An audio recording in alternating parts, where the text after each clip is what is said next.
بسم اللہ الرحمن الرحیم۔ امام محمد باقر علیہ السلام ماہ رجب 57 ہجری کی پہلی تاریخ تھی جب وہ دنیا میں تشریف لے آئے۔ قدرت کا یہ خاص اہتمام تھا کہ آپ کو سلسلہ امامت کا 5واں امام اور سلسلہ عصمت کا 7واں معصوم قرار دیا، اور اسی طرح اس میں گرامی الہام خداوندی کے مطابق محمد قرار پایا، جو سلسلہ عصمت میں پیغمبر کے بعد پہلی مرتبہ اختیار کیا گیا۔ پھر اس کی علامات بن گیا کہ پیغمبر کے بعد جس دین کی تعلیمات کو بنو امیہ کے مظالم نے تباہ کر دینا چاہا تھا، اس کا احیاء کرنے والا ہم نام محمد دنیا میں آ گیا، اور اب ان تعلیمات کو کوئی محو نہیں کر سکتا۔ کنیت ابو جعفر قرار پائی، القاب باقر، شاکر، ہادی وغیرہ تھے، جس میں سب سے زیادہ شہرت جو لقب پایا گیا وہ باقر یا باقر العلوم یا باقر النبیین کے نام سے حاصل رہی۔ اسی وجہ سے بقر کے معنی واشگاف کرنا یعنی توڑنا پتھر کو، اور آپ نے اسرار، رموز، علوم و فنون کو اس قدر وسعت دی کہ ان کی تشریح اس طرح کی گئی کہ دوسرے افراد کی تاریخ میں اس کی مثال نہیں ملتی۔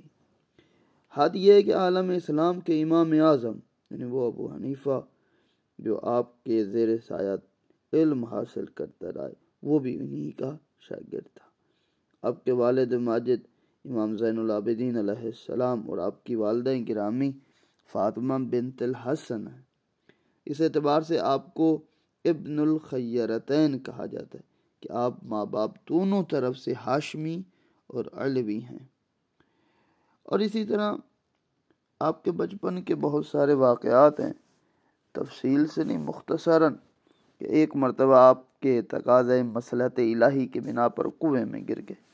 اس وقت امام سجاد علیہ السلام نماز پڑھ رہے تھے، اہل خانہ بڑے پریشان ہوئے، لیکن امام نے نماز تمام کرنے کے بعد جب فرزند کو کنویں سے نکالا تو لباس بھی تر نہیں ہوا تھا۔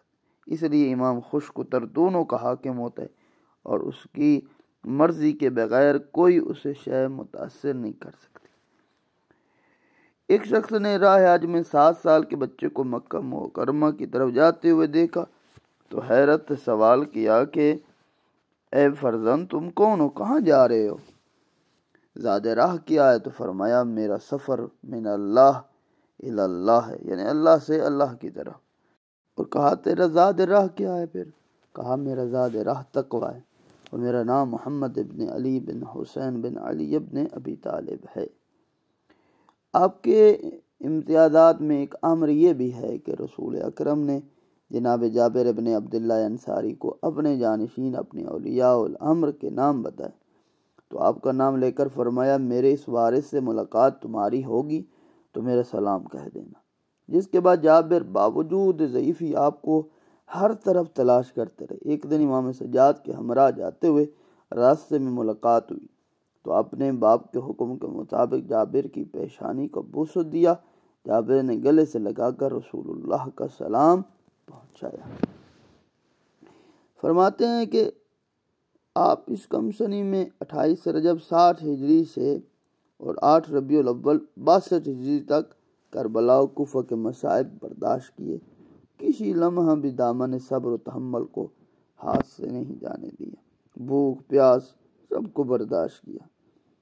اور اسی طرح امام زین العابدین علیہ السلام کی شہادت کے بعد آپ نے امامت کے منصب کو سنبھالا۔ اخلاق حسنہ میں بڑے ہی بلند اخلاق کے مالک تھے۔ تمام ائمہ ایسے ہی ہیں، کوئی فرق نہیں، ہر امام نے بڑے ہی خوبصورت انداز میں زندگی گزاری۔ اور آپ کسی وقت خندہ فرماتے تو فوراً کہتے کہ خدایا مجھ سے ناراض نہ ہونا، یعنی جب بھی مسکراتے تو فوراً اللہ کی بارگاہ میں کہتے میرے اللہ تو میری اس مسکراہٹ، شاید ہو سکتا ہے ذات پروردگار کے حضور ایک عاجزی اور انکساری کا طریقہ تھا، اور ہمیشہ آپ نے ذات پروردگار کے حضور یہی دعا مانگتے رہتے، توبہ کرتے رہتے۔ اور آپ کو جو زہر دیا گیا تھا حشام ابن عبد الملک نے دیا۔ اپنے بزرگوں کی طرح جام شہادت نوش فرما کر دنیا سے چلے گئے۔ انتقال سے پہلے اپنے فرزند امام جعفر صادق علیہ السلام کو غسل و کفن سے متعلق وصیتیں فرمائی اور پھر ارشاد فرمایا کہ 800 درہم میری عزاداری کے لیے مخصوص کر دیے جائیں۔ 10 سال تک حج کے موقع پر منا کے میدان میں میرا غم منایا جائے۔ چونکہ اس تاریخ کو عام طور پر حجاج اس علاقے میں رہتے ہیں، سارا عالم اسلامی حج بیت اللہ کے لیے اکٹھا ہوتا ہے۔ اس طرح لوگوں کو حکام میں وقت کے مظالم اور آل محمد کے فضائل و کمالات اور ان کے احکام و تعلیمات کا علم ہوتا رہے گا، اور یہ ایک ترویج دین کا بہترین طریقہ ہے۔ اور اسی طرح پھر آپ کی علمی کمالات بہت سارے ہیں، اور جو اہل سنت کی طرف سے بھی ہیں، شیعہ مورخین دونوں نے لکھا ہے کہ جناب امام اعظم یعنی ابو حنیفہ سے پوچھا گیا اگر آپ قیاس و شریعت طے کر لیں تو ان سوالات کے جوابات دے دیا۔ تو یہ جب سوال و جواب ہونے لگے تو ان میں سے ایک سوال یہ تھا کہ قتل بڑا جرم ہے یا بدکاری کا قتل؟ پھر فرمایا تو پھر بتاؤ، اگر قتل بڑا جرم ہے تو 2 گواہوں کو کیوں کافی ہے، لیکن بدکاری میں 4 گواہوں کی ضرورت پڑتی ہے؟ یعنی ایسے سوالات کیے گئے جس کا وہ عاجز رہا، جواب نہیں دے سکا۔ پھر ایک دفعہ سوال ہوا کون سی شے جو کم ہوتی ہے بڑھتی نہیں ہے؟ فرمایا وہ عمر۔ پوچھا وہ کون سی شے جو بڑھتی ہے گھٹتی نہیں؟ فرمایا وہ سمندر کا پانی۔ کہا وہ کون سی شے جو صرف ایک مرتبہ فضا میں بلند ہوئی؟ فرمایا وہ کوہ طور ہے جو بنی اسرائیل کے سروں پر مسلط کیا گیا۔ عرض کی وہ کون سے لوگ ہیں جو سچی گواہی میں جھوٹی قرار پائے؟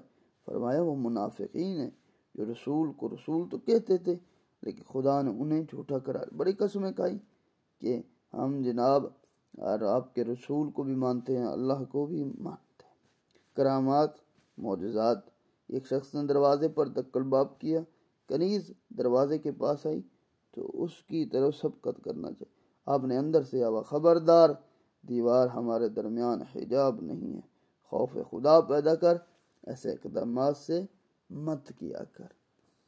ایک شخص نے اپنے بالوں کی سفیدی کا شکوہ کیا، آپ نے دست سے شفقت پھیر دی، سارے بال سیاہ ہو گئے۔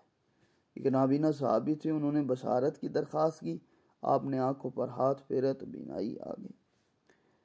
ایک دفعہ جناب زید کو دیکھ کر فرمائی کوفہ میں قیام کریں گے، بالآخر قتل کیا جائیں گے اور ان کے سر کی تشہیر ہوگی، چنانچہ ایسا ہی ہوا۔ یعنی امام علیہ السلام جو کہتے ہیں جو کرتے ہیں بِإِذْنِ اللہ وہ سب ہو جاتا ہے۔ شام کی قید سے رہا ہونے کے بعد مدینہ منورہ جا رہے تھے، راستے میں ایک مقام پر بڑا ہی کثیر مجمع دکھائی دیا، ادھر ادھر بڑھ گئے، حالات دریافت۔ لوگوں نے کہا آج عالم انصاری کی زیارت کریں۔ تھوڑی دیر کے بعد جب راہب دیر سے برآمد ہوا، حضرت کو دیکھ کر بے ہوش ہو، پوچھا آپ کا تعلق کس امت سے؟ فرمایا امت مرحومہ۔ کہا کہ میں ان کے عالموں میں سے ہیں جاہلوں میں سے ہیں؟ فرمایا میں جاہل نہیں ہوں۔ کہا کیا کوئی سوال آئے ہیں؟ فرمایا نہیں۔ تو پھر میں سوال کر سکتا ہوں؟ فرمایا بے شک۔ اس نے کہا شب و روز میں کون سا وقت ہے جس کا شمار گھڑیوں یعنی ساعت دنیا میں نہیں ہوتا؟ فرمایا وہ طلوع فجر اور طلوع آفتاب کے درمیان کا وقفہ ہے، جس کا شمار نہ دن میں ہے نہ رات میں، اور یہ جنت کا وقت ہے، اور جس وقت بیمار کو سکون مل جاتا ہے، رات بھر کے جاگے کو نیند آ جاتی، اہل آخرت میں ذوق بندگی پیدا ہو جاتی، یعنی لوگ اٹھتے ہیں، نماز واجب ادا کرتے ہیں، تسبیحات کرتے ہیں۔ اس نے کہا آپ حضرات کا عقیدہ ہے کہ جنت کی غذاؤں کے استعمال کے بعد رفع حاجت کی ضرورت نہیں پڑے گی، یعنی واش روم جانے کی ضرورت نہیں ہوگی، تو کیا دنیا میں اس کی کوئی مثال ہے؟ فرمایا ایسے ہی ہے، بچہ شک میں مادر میں کھانا تو کھاتا ہے، ان ضروریات سے بے نیاز رہتا ہے۔ پھر دریافت کیا کہ جنت کی نعمتوں کے استعمال میں کمی نہیں ہوگی، اس کی کوئی مثال؟ فرمایا ایک چراغ سے لاکھوں چراغ جلائے جاتے، روشنی میں کمی نہیں آتی۔ کہا کہ وہ 2 شخص کون ہیں جو ایک ساتھ پیدا ہوئے، ایک ساتھ مرے، لیکن ایک کی عمر 50 سال تھی، دوسرے کی 150 سال تھی؟ فرمایا وہ عزیز و عزیر تھے، جن میں عزیر کو خدا نے درمیان میں 100 سال کے لیے مردہ بنایا پھر زندہ کر دیا۔ اب دونوں بھائی ایک ساتھ دنیا سے رخصت ہوئے تو عمر میں 100 سال کا کفار کا تھا۔ راہب نے یہ جواب سن کر خاموش ہو گیا اور کہا کہ ان کے ہوتے ہوئے کسی کو بولنے کا حق حاصل نہیں ہے۔ زوجات و فرزند میں اختلاف رہے ہے، بہت ساری بتائی گئی ہیں۔ امام جعفر صادق علیہ السلام ہیں، جناب عبداللہ ہیں، ابراہیم ہیں اور علی ہے، زینب ام سلمہ ہیں، اور بظاہر امام جعفر صادق سے آگے ان کی اولاد بڑھی ہے۔ امام باقر علیہ السلام کے شاگردوں میں سے جناب عبداللہ ابن انصاری ہی ہے، اور تابعین میں جابر جعفی ہے، اور اسی طرح فقہاء میں ابن مبارک ہے، زہری ہے، ابو حنیفہ شافعی ہے۔ یہ سارے کے سارے جو اہل سنت بڑے بڑے ان کے مکاتب فکر ہیں، یا ایک فقہ بنی ہے، سب کے سب امام باقر اور امام جعفر صادق علیہ السلام کے شاگردان میں سے شمار ہوتے ہیں۔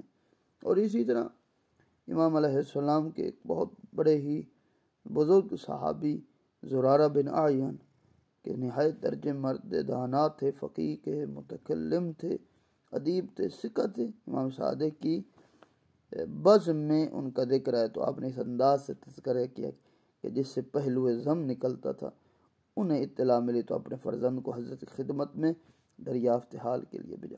آپ نے فرمایا تم واقعی میرے دوست، لیکن کیا کروں دنیا میرے دوستوں کی دشمن ہے، لہذا اس طرح ذکر کرتا ہوں کہ میری دوستی کا اظہار بھی نہ ہو اور میرے چاہنے والے دشمنوں کے شر سے محفوظ رہے۔ واضح رہے کہ زرارہ 4 بھائی تھے، زرارہ، حمران، بکیر، عبد الرحمن، سب کے سب نہایت درجے مخلص قسم کے شیعہ تھے، کسی کے بارے میں انحراف کا کوئی شائبہ نہیں ہے۔ محمد ابن مسلم ثقفی کوفے کا رہنے والا تھا، اور امام باقر اور امام جعفر صادق علیہ السلام کے مخلص، باقر علیہ السلام سے 30,000 اور امام صادق سے 16,000 حدیث اخذ کی ہیں۔